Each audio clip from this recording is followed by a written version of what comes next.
I now call the honourable member for Casey.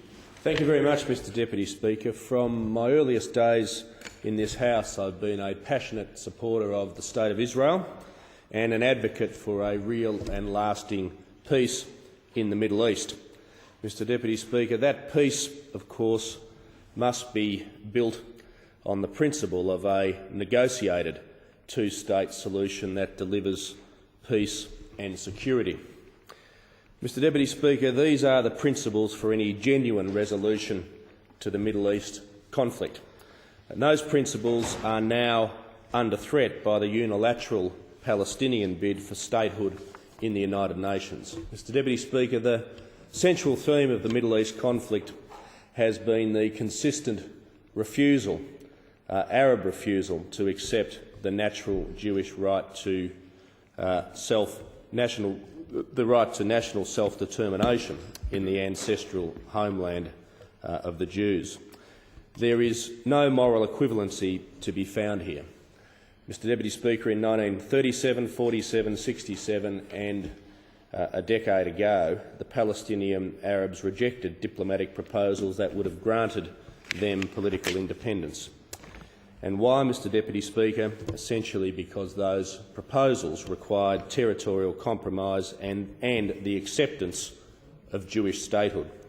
Time after time, unfortunately, too many Palestinian Arabs have shown that they despise Jewish political self-determination more than they love their own national independence.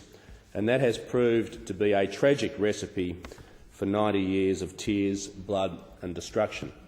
Speaking at the UN overnight, President Barack Obama expressed America's opposition to the unilateral bid for statehood. He said, "Peace will not come through statements and resolutions at the United Nations. If it were that easy, it would have been accomplished by now." He's right, Mr Deputy Speaker. Unfortunately, there's been no similar moral clarity from our government on this vital diplomatic issue. When asked about Australia's voting intentions in the UN, the Prime Minister has hedged and hemmed. The government's stance on the question has unfortunately been a profile in political vacillation and cowardice.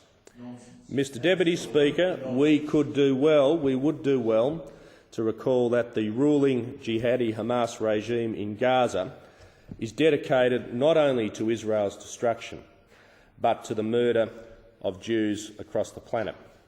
With such genocidal fanaticism, peace is impossible. Israel will not and cannot agree to the creation of borders to placate the moral cowardice of a world grown tired of the conflict, and nor should it. As Greg Sheridan wrote in today's Australian, absent real peace, the 67 borders put Palestinian rockets within a few short kilometres of Tel Aviv airport. The security dangers are immense and obvious. All the demands are made of Israel and none, in effect, of the Palestinians. The key to a durable Middle East peace is good faith negotiations between the parties. Australia should vote no on this dangerous, ill-advised unilateral Palestinian initiative.